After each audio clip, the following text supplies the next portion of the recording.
Hi folks, hope you're all keeping safe and well, and welcome to episode 2 of View from the Touchline. Just want to say a big thank you for the reaction to episode 1. Was really pleased with all the feedback I got from people. It was really nice to see messages from people I hadn't spoken to in a while, and messages from people who I'd never even spoken to before, which is great. So please do keep sending me any feedback you have, any thoughts you have on the episodes. Love to hear them. So episode 2 is obviously the man sitting in front of me today is Gary Devenney. Gary, welcome to View from the Touchline. Thank you so much for giving up your evening to speak to me. So Gary is currently working for Coleraine Football Club, who are an Irish Premier League club. He is under-18s head coach and also under-20s assistant coach. Gary's a UEFA A licence holder. He's been coaching for the best part of 17 years, Gary, I'd be right in saying. So he's worked his way up from grassroots level. He's also done a few stints of coaching in the US as well. Gary's also a coach mentor, coach educator, and he's on top of all that, he's also a graduate of Liverpool John Moores University. So a man of good experience and a busy man as well from the sides of things. Gary also has his own podcast, which we will talk more about later, I'm sure. So Gary, just to start off, the first question I'm going to ask you is the same question I asked Sam last week. So what does coaching and the role of a coach mean to you? Coaching, I think, first and foremost is about connection. I think the worst thing you can do as a football coach is differentiate the person and the player. And if you go into it just with the mindset that I'm here to coach this particular player to get better at X, Y, and Z technical or tactical parts of the game, then you're not really hitting the main reason as to why you're there. You're there to connect with the individual and then eventually, hopefully through that process, develop them to the level in which that they can get to. I also think coaching is about having the humility to understand that you don't really have all the answers, and that it's not the case that you have a title or a badge across your chest, that you are all the all sort of powerful singing, dancing person who has absolutely every answer to every question. And I think showing that vulnerability is good because it then buys into that connection part, and players are able to bounce off you, you're able to bounce off of them. So I think as a whole, coaching is really about connection, about having that vulnerability, which then creates hopefully an environment where each and every individual feel as if they are part of what it is you're trying to build. Yeah, perfect. I think what you touched on there about that connectedness with players and stuff is something that Sam, my guest last week, touched on as well. And one of the bits of feedback I've had from people watching this is that people who maybe aren't from a coaching background, who just are just football fans, but not really look at things from a coaching perspective. They've said that they were surprised that when they've heard coaches be interviewed, very rarely do they talk about 4-4-2 and tactics and stuff. It's all about the personal and social and psychological side of the game. So I think that's massive. In terms of you're working in under 18 football at the minute, obviously, so you're in that unique position of where players are almost transitioning out of academy football and into the senior men's game. When you moved from grassroots football into that sort of under 18s role, what were the challenges you faced, and how did you have to adapt your coaching style and your philosophy to be able to give these players what they need to progress? It's a good question. I think the biggest thing was the mindset difference in the player. When you get to the level that we're at now, 18s, players are there for a purpose, and that purpose is to be a professional, semi-professional footballer in the Irish League, if not further. When you're at the younger ages, it's more obviously about the participation part. I'm not going to say that the fun isn't still there when they get older. Of course it is, but it doesn't take a backseat, but it's overridden by their ambition to get to where they want to go. And at the younger levels, you don't really have the commitment or the perseverance that the 18s have in terms of the commitment, in terms of having to come out of the house twice a week to train, but also because I'm massive on analysis, to read through and watch through the video analysis that we send through to them and some of the notes we send through them. We expect that of them, and you wouldn't expect that of an under 12, for example. So it's the mindset difference for me is the biggest thing. Yeah, and I know from speaking to you previously, you played for Coleraine, and you got, what age did you get released? 16. Was it? So you were released at 16. What do you think that's helped you in a way connect with the players that are going through similar things to what you went through, and being able to coach that mindset, having almost been through that Yeah, yourself? 100%. Mine was mine was kind of in a changing room. You're not being kept on, see you later. There was no explanation on that stuff. So all of that experience obviously plays into now when I interact with the players, because I want to show that little bit of empathy. I want to show that, that there is actually a caring element to this. We've went through a transition this year where we have, I think, 7 players have been released from the previous squad last year, and we've brought a squad through this year, and those conversations are tough. I mean, they're really tough. As much as you want to try and be as honest with them as you can, you also have to understand that maybe for some of them, this is all they've ever wanted to do. Now, that might sound strange to somebody from a Northern Ireland perspective where the game isn't fully professional here, but you do get those kids. Like, we had a kid that basically was texting me constantly, showing me everything he was doing training wise, and I knew that he was going to be released. And it's like, how do you interact with that? He's so passionate and so committed to this, and he's showing me the stuff he's doing, he's telling me the stuff he's doing, but I know in 2 weeks' time I'm having a conversation with him and he's not going to be at the club next year. So that is a difficult one, but I think the biggest thing you have to understand from that perspective is that honesty will always win outright. As much as it seems as if it's going to be harsh, there's ways in which you can, I don't want to say butter it up, but you know what I mean? You can soften the blow in many ways.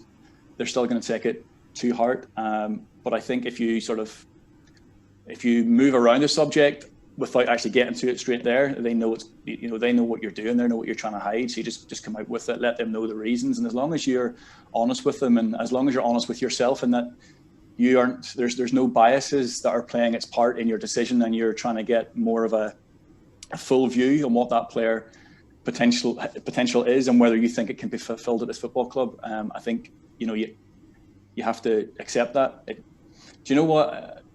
The Sunday before we made them phone calls, I say we, it was me who made them.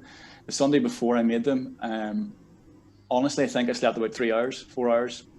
I was twitching. I was thinking what I was going to say. I was thinking about how I was approaching this player, how I was approaching that player. So that does play its part. And my experience previously, I think, definitely does play its bit in that. I spoke last week with Sam in episode 1 about how having those difficult conversations is made easier when you've built up a positive relationship with the player.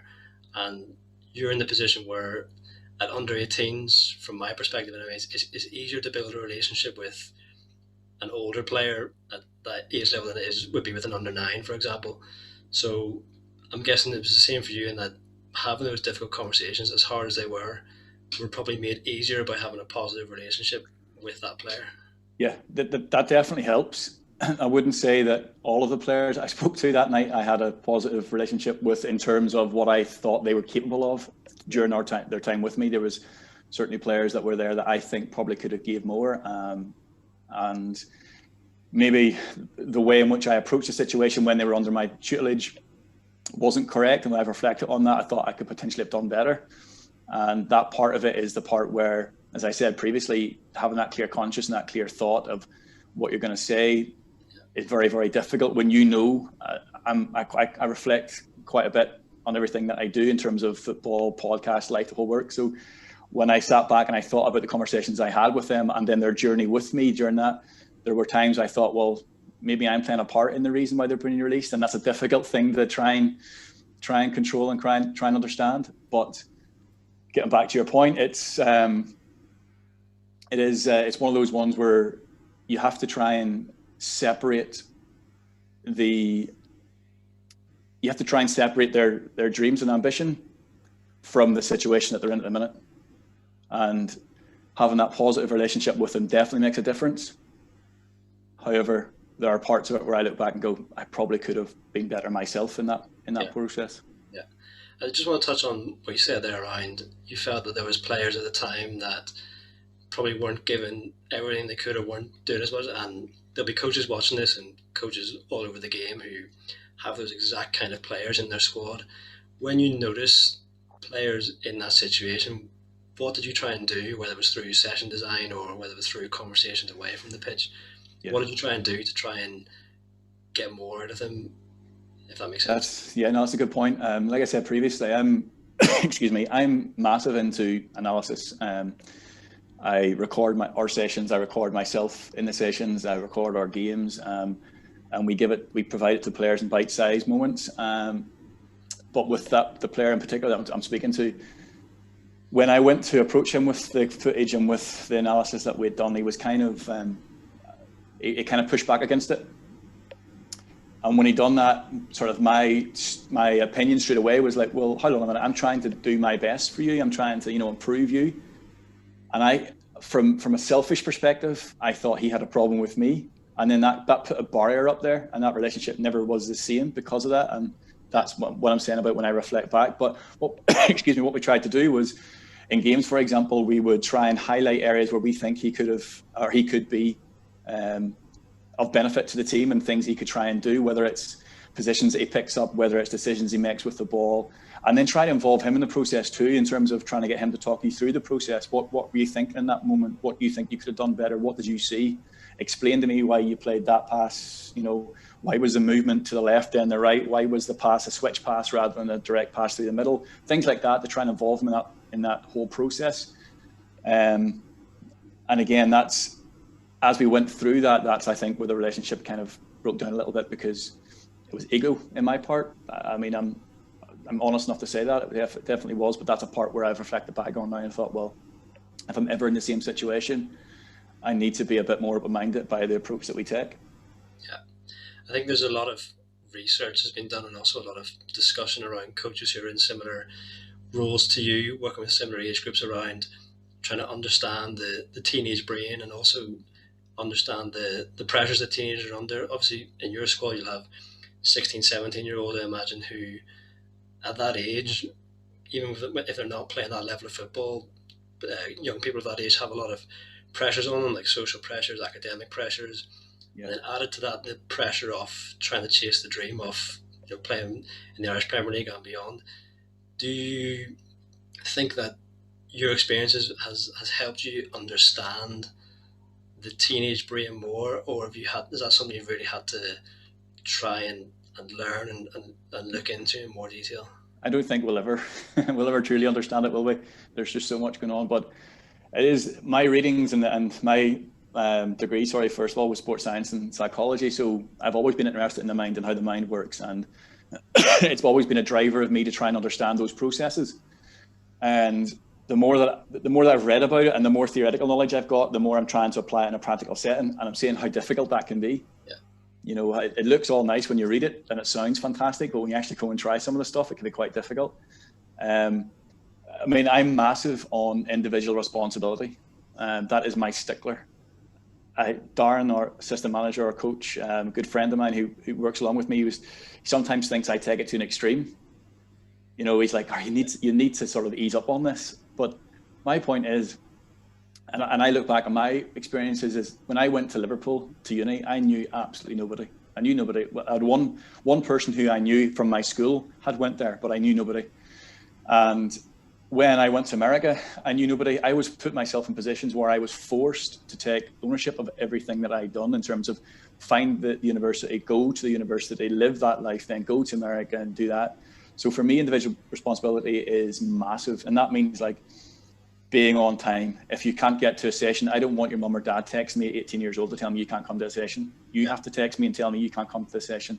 And I want you to be honest with me. I don't want you to butter it up and tell me that, make an excuse for excuses make, because I will find out. Yeah. We had a situation in pre-season where a player decided to leave, not come to training, to go play football with his mates, and I didn't get any texts. I found out, and we had a conversation, and there's been no issue ever since. The other side of individual responsibility is that you have to take responsibility for your actions. Yeah. And they're now at an age if you want to call it between 16 and 18, because we have 04s in our squad. Yeah. They're now at an age where they need to be developing that, and we need to be showing them that all of the stuff your parents do is fantastic for you. It's out of love and out of care, but at some point you've got to take the impetus yourself and go do it. Whether that's cleaning your boots, whether that's preparing your meal, whether that's you getting up in the morning and setting your own alarm rather than mum or dad having to come into your room to wake you up.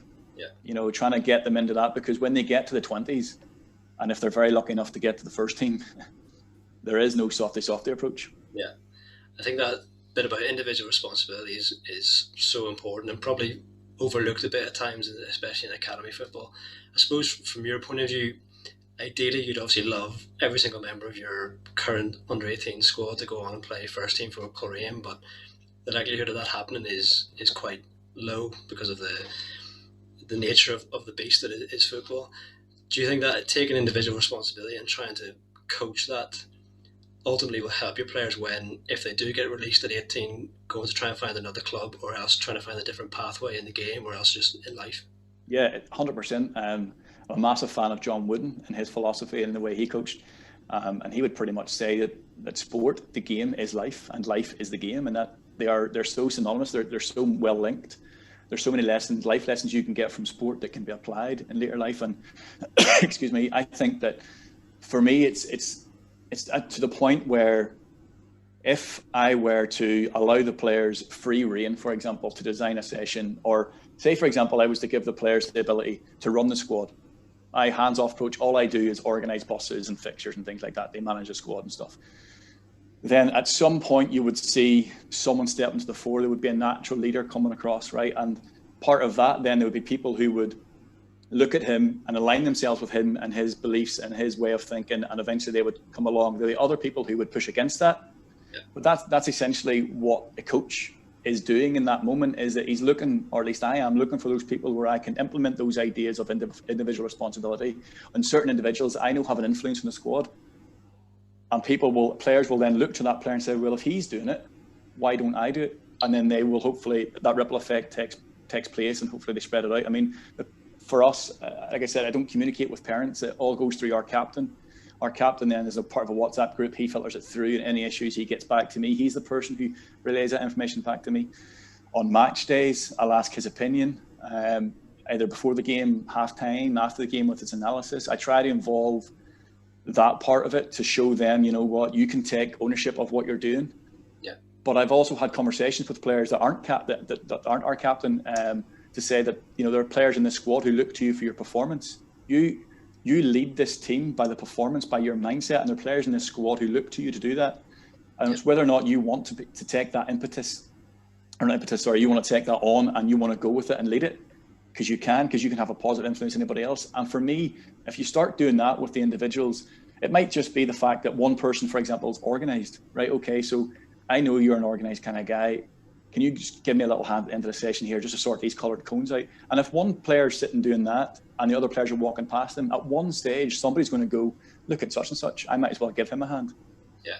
Or if somebody is vocal, for example, and it's a cold, wet, windy night, rather than me guiding across the side of the pitch to get them across, I might get one of the players to go do it and get them across. You know, things like that. You just use little things, little wins, little small wins like that to try and implement those ideas, and in the hope that they spread throughout the squad. Yeah, you've almost touched on this there in the answer you gave, but I just want to dig a little bit deeper. Whenever you look at your group and the experience you've had working with under-20s, working with under-18s, what characteristics do players who end up playing in the Irish Premier League or end up playing for Coleraine or at a decent level, what characteristics do those players tend to possess at an under-20s, under-18s level? Probably, I mean, it's not controversial really, selfishness. Yeah. They are driven on making themselves better, and if nobody else around them is doing the same, they will let them know. I have a number of players that have that highly driven attitude in their squad at the minute, and when they're not in the sessions, you can tell a clear difference in the tempo than when they're in it. And when they're in it and things aren't going well, I don't really need to do a lot of coaching, because they will be the ones that will be vocal and will stir the pot in many ways and bring other players along with them. So that's the one big trait, is that, and I don't mean selfish in terms of, you know, they'll stamp on you and push you out of the way and to get to where they want to go. There is an element of that, of course there is. Yeah. But selfish in the fact of, right, okay, Gary, you've analysed the team, but I want to know what I did. Give me analysis. I've got one player at the minute who, we can't play football. Well, the 2 games that we did before the lockdown happened, we sent out the analysis of the team, and twice he texts back and says, right, great, I've watched that, but I need analysis. Tell me what I need to do. Yeah. You know, so that's what I'm talking about in terms of that approach of, you know, it's pretty much about how I can be better. Yeah. The other side of that excuse me, is what a lot of people don't see is the perseverance and resilience. Perseverance and resilience in the fact of overcoming difficulties. Not everybody is going to start out at 6 years old and go all the way to 20 and be the best player in the squad. There's players I have in my squad who are pushing 20s football, who have had ups and downs, who have had setbacks, who've been released from other bigger, potentially you could call them bigger clubs, and had that disappointment and came back. The resilience part is about maybe them getting a coach in an environment that they don't quite connect with, because we've had that in the past, where players have come from other coaches, not in our club, but from other clubs that didn't really have the belief in them or didn't really give them what they needed. So they needed just to keep their head down and keep going through it until they got a position where an opportunity arose that they could move and get to a better environment. So for me, that's it, the selfishness, the perseverance, and the resilience.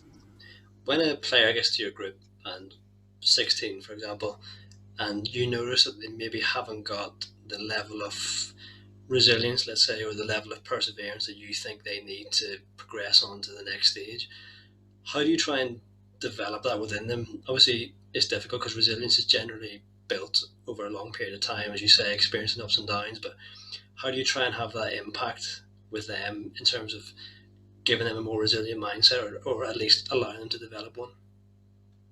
You just cut out there a little bit. It's about 15 seconds or so. You just cut out. Oh, sorry.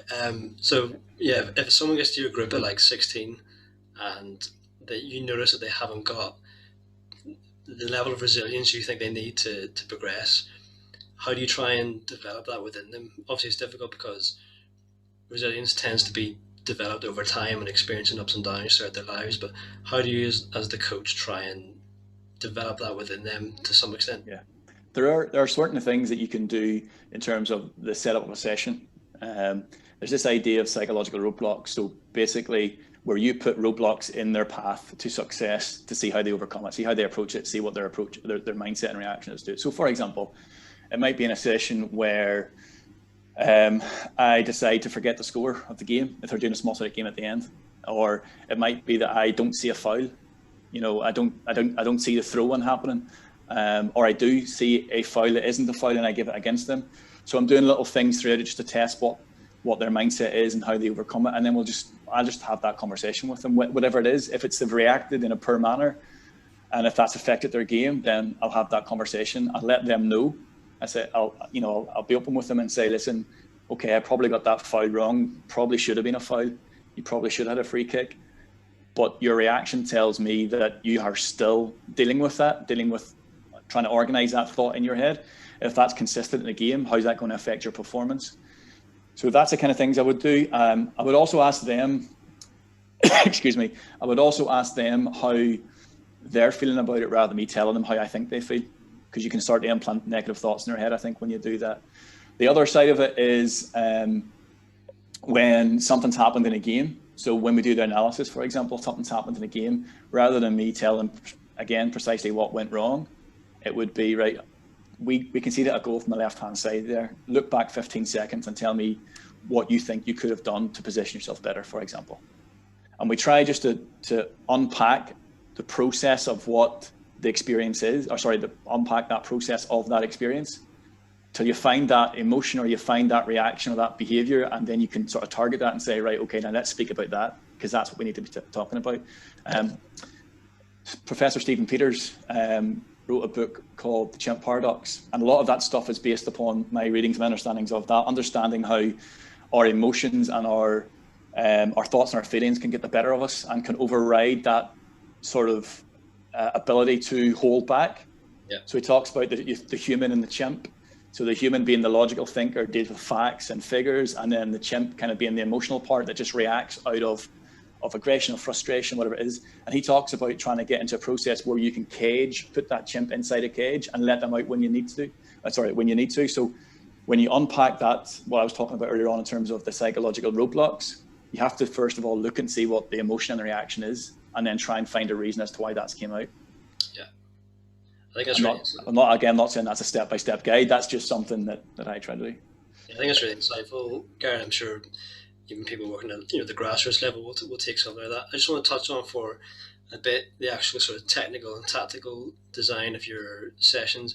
is it a case of you have a program that almost feeds down from the first team? Is it a case of you have quite a lot of free reign, or is it an academy-wide program in terms of how you design the technical and tactical side of your sessions? Yeah, so we work, excuse me, we work very closely with the under-20s, and we look at the players that, for example, Oren needs in his first team squad. What's he looking for? He's looking for a right winger, for example, with pace, right? Do we have our pace and trickery, blah, blah, blah? Do we have that in the squad? Can he get promoted to the 20s? If that's the case, then let him go. In terms of the actual structure of the sessions and how we look at it, it's free reign in many ways. As long as it's not literally drill sergeant, run from here to here with the ball and do your 15 laps, you know what I mean? As long as it's not that kind of stuff, as long as football's taking place. But what we do at the 18s is, at the very start of the season, we sat down and looked at what I would call 5 moments of the game. So you're in possession, out of possession, transition between both, and then your set plays. And then we designed a style of play, not really a style of play, a model of play, shall I say. And then throughout that, all we do is we look at each element of that and we work through it on a consistent processed basis. So we're not plugging holes. So if something doesn't go right on a Saturday, we're not using that to inform our practice for the full week.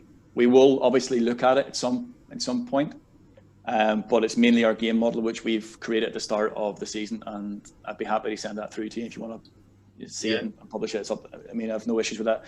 So it works on the 5 moments of the game, and then within each you've got what the action and behavior is that it's expected. So for example, if we're looking at a high press, what area of the pitch is a high press? Is it happening on the right hand side centrally, or is it in the left hand side? Is it we're looking to show them inside, outside, or are we looking to press on the right side but leave us weak on the left side to encourage a switch, and then that's a trap that we use and then we press, things like that. So it's all catalogued in that respect. So that would be the larger of the principle. Then we have our sub principles below that. So what does the tactical action look like? What does the technical action look like in order to get that tactical response? Yeah. So is it body position? Is it speed of approach? If we're talking about pressing, is it cover shadow, or is it a full press? Things like that. That would be consistent. In terms of a weekly basis, we play Friday nights. So our Monday nights and our Wednesday nights are slightly different. Our Monday nights are based around having a little look at what we've done on the Friday night, little small tweaks we can make, and then we go with our process that was still going from the previous week. And then the Wednesday night, we kind of go split half and half, where half of the session's based upon our game plan for the coming Friday, and then the other half will be based upon continuing the work off Monday. Perfect. Want to touch on again, move on to Gary, your love of reading. So I know you've touched on a couple of books, made reference to a couple of books already. But I know from having spoken to you before, you see reading as a really powerful tool for development. Do you think it's an underused coaching tool in terms of coach development? I think it is. I do. My collection of books, I can't even begin to tell you how many I have, but I think that out of all of them, there are only 2 that you could say are directly related to football coaching. A lot of them are based around psychology, mindset, philosophy, smart thinking, economics, body language type stuff. Because when it comes to coaching, like I said at the very start, in terms of the connection piece, when it comes to coaching, I don't know what the percentage would be, but I think it's higher in terms of understanding social and psychological elements of the game than it is the tech-tac stuff. Because the tech-tac stuff, you can watch video, you can listen to seminars, you can do all that kind of stuff. And as a coach, you can go develop that stuff by doing the same and being on the pitch. Obviously repetitively, you'll get that. But if you don't look at that psychosocial stuff and you don't have the connection, the tech-tac stuff is pointless. Yeah. So for me, that's the reason. I do like to read a book that has no relevance to football, sometimes no relevance to sport, but also take my own meaning from it. So like, if I'm reading, like Malcolm Gladwell's one of my favorite authors, and he wrote a book called What the Dog Saw, and it's basically, he's an author for the New Yorker, and he wrote this book that is just a list of all his stories that he'd published over a number of years. And the stories are so obscure, like some of them about the development of a French mustard and how it became nothing to over $700 million worth of profit. And when I read that, I thought, right, what can I take from that from football? And it came back to the point where it's all about reflection. It's about knowing what your strengths and weaknesses are. that's just one story. Another story with Matthew Syed from Black Box Thinking was the story about Abraham Wald and how he was brought in during I think it was World War II in America, to look at fighter jets and the sort of build and structure of them, where they can get hit and take bullets and still return home safely. And I thought, well, what's that about? Well, that's about looking to see what you have, again, where your strengths and weaknesses are, but making your strengths stronger rather than looking purely on your weaknesses. So a lot of my reading, is based around stuff that has absolutely no relevance to football, because I try and draw my own meaning from it. I think that's important too, to almost look to other areas for inspiration as well. I know that one of my favourite podcasts at the minute is the High Performance podcast with Jake Humphrey and Damien Hughes, and some of their guests have no relevance to sport, but the one that I found particularly inspiring recently was about a guy called Nims Purja, who's he's climbed, I think it was the 14 highest peaks in the world in 7 months or something. And as you say, I watched it or I listened to it, and there was no relevance to the sport. He doesn't talk about football, he doesn't talk about coaching, but so much of the psychological stuff he talks about can be applied to the game, about resilience, about never giving up, about taking each day as it comes and trying to make the most out of that day. Yeah. Do you ever, and this is probably you're probably going to say no to this, but do you ever use books or reading materials with your players? Do you ever give your players stuff to read or anything like that? Not the stuff that I read. I do use my analogies with them, and they probably think I'm absolutely nuts when I'm talking about yellow mustard in comparison to football. But no, I would use that at times with them, and I'll obviously try and connect them and explain it to them. But no, I wouldn't give them anything specific. Now, I have had players come to me and ask me what they could read to get better at certain areas. A lot of it seems to be. A lot of the thing around the 18s football seems to be that they think that they need to be this physical specimen, that they need to go and put the weight on. So a lot of the stuff they actually ask me for is stuff on the body and nutrition and bodybuilding kind of stuff. And I quite honestly have very, very, very limited knowledge of that kind of stuff. We've got a guy, Chris Gregg, at the club, strength and conditioning coach, who has so much more knowledge than me. So I normally sort of signpost them towards him. Yeah. But a lot of them would ask that kind of thing rather than understanding what yellow mustard is and how seals grew from it. Well, at least they know where the analogies come from. Well, that's it. Yeah, I just think I'm making it up, and I'm going absolutely crazy at times. Yeah. But that leads us quite nicely into just chatting about your podcast. So for people watching this, Gary's podcast is called the Think Curiously podcast. I listened to it a couple of months ago, and that's how I ended up getting in touch with you, Gary. So where did the idea for that come from, or what made you want to start it? I've always liked the idea of having different people from different backgrounds and learning from them, but I've never really had the idea of how I could make that happen. A number of years back, I'd thought about starting like a multi-sport coaches network. So you have tennis coaches, cricket coaches, football coaches, rugby, whatever, all part of a network, and we just sort of talk to each other and sort of share ideas as a way of getting outside the football bubble and opening my eyes. And selfishly, the Think Curiously podcast came about as me trying to understand the world a little bit better so that I could then impart some of that knowledge in my coaching practices. Yeah. So it was kind of like a double-edged, not sword, but like kind of, I had a meaning behind the reason why I was doing it. That was to basically increase my knowledge of some things that maybe I don't really know much about that can potentially help me in coaching. And do you think it's made you a better coach? I haven't been able to coach. Well, yeah, we've been in lockdown since I think we've had since October. We had 2 sessions since October. Yeah. I do think, I do think that it makes you more aware, or has made me more aware of some of the other things that are going on. The potentially in terms of mental health and the negative effect that, lockdown could potentially have. Yeah. And how to overcome that. But then the flip side of it is it's given me contacts, people who I can connect with and say, I'm having this issue with a player, I'm having this issue with the club. I know I spoke to you in the podcast. What do you think? So it has opened my eyes and opened doors to other connections as well, and networks that I probably would never have had. Yeah, that's great.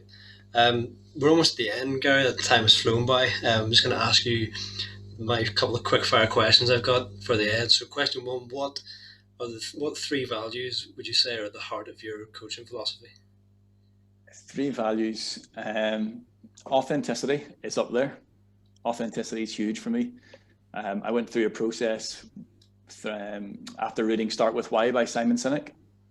A phenomenal book. If nobody's read it, I massively recommend it, particularly to football coaches, because it makes you kind of sit back and understand, well, what is the reason I do what I do? And it's not just about the reason why you coach, it's about the reason behind and the purpose behind all of your actions, everything you do in life. Is there a consistent approach to that, or are you just ad hocing as you go? And when you find that why, or at least you start that journey, you can go, actually, you know what, the reason why I did react like that is because of this, or the reason why I think like that is because of this. So authenticity is massive for me, and I came, like I say, from that to that conclusion through that journey of the Start With Why. Humility, again, as I said at the very start, showing your vulnerable side, knowing that you don't really have all of the answers. And I suppose the third one would be honesty. You have to be honest with yourself with what you don't know. I think your last guest had said something very similar in terms of you have to be able to understand what you don't know. And I think that's a big thing for me. Understand that you don't have all the answers. Like I said previously, the honesty to understand that you're not always right, and to be able to give feedback to players in a way that you're not beating around the bush in many ways. You know, you're giving it to them the way that needs to be given, and that you're not fabricating any kind of way. But also, you have to be honest with yourself in terms of the direction in which you're going and what you're doing. There's no point, I don't think there's no point navigating through a season or part of a season as it's going to be with this lockdown and thinking, right, that was successful, and looking only at the good parts. You have to be confident enough to look at the parts that didn't go well, like I said previously with that player, and go, you know what, honestly, I don't think I'd done the X, Y, and Z right that stage. So those would be the three. Great. Second question, what one thing do you want to learn or improve on in 2021? I actually started it on the weekend there on Saturday, understanding more about this idea of motivational interviewing.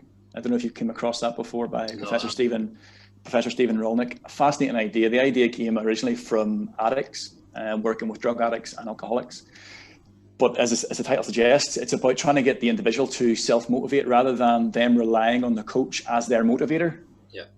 How can they take that external and make it internal? And how can that be an intrinsic form of motivation? So it's all about questioning. It's all about techniques of communicating with players, with people. And I think the whole crux of it is really to get to the point where when you have a conversation with somebody, you're not just doing it for the sake of having a conversation. So if I'm talking to a player about potentially developing a certain area of their game, it's not just, I'm not having that conversation just because I feel like I should. And I'm just sort of giving them my view and my opinion to make me sound like I am doing what everyone else thinks a coach should be doing. It's about trying to get them to unpick it and get them to motivate themselves in order to go make that change that's needed. So that's what I'm trying to get understand. I actually downloaded the PDF of the book on Saturday, so just started it. Great. Question 3, where do you want to be in 5 years' time? Still coaching, hopefully. Do you know what? I was on a coach mentor group in the first lockdown, and that was a question that was posed to me. And when it was asked, it wasn't 5 years actually. It was, when you're 60, what do you want to be doing in terms of football? And I said still coaching. And I have thought about it. I know that it could be easy for me to say I want to get my pro license. It could be easy for me to say that I want to be part of Oran's first team squad or first team coaching staff. But for me, honestly, in 5 years' time, if I'm still coaching in an environment that allows me the flexibility, creativity to be me, and that no coach or no club is trying to constrain me and put me in a box and make me coach a certain way, and I've got the environment to grow, I'd be happy enough. I think that's a really, really good answer. And final question then for you this evening, Gary, what's the best piece of advice you've ever received? Best piece of advice I've ever received, I would probably say it is, nothing's ever a problem, there's only ever solutions. And it sticks out to me. When I started coaching, I was just after his release, so 17?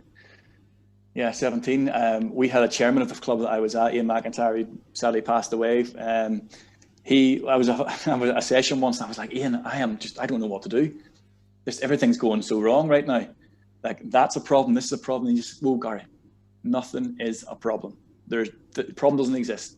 There's only solutions. You just haven't found them yet. That was the words he used. And I was like, Right. I didn't understand it at the time, obviously, because I was only so young. But now, when I reflect back on it and I think about it, that's definitely one of the things that sticks out in my memory. I think it's a great place to finish, especially with the tough times we're in at the minute, about trying to see the good in things and also trying to see the opportunity to learn and develop, even though things are tough at the minute. Gary, thank you so much for joining me this evening. Really appreciate that, and I know everyone who's been watching this will take a lot from it. Just to say to everyone watching, once again, thank you for your feedback on episode 1, and please do keep liking and sharing the page. Once you've watched this episode with Gary, please do feel free to send me some feedback. If you've got any questions for Gary or anything at all, I can send it on to him as well. But yeah, please do send me feedback. It really does mean the world, and makes me want to keep producing episodes like this. But Gary, thanks very much.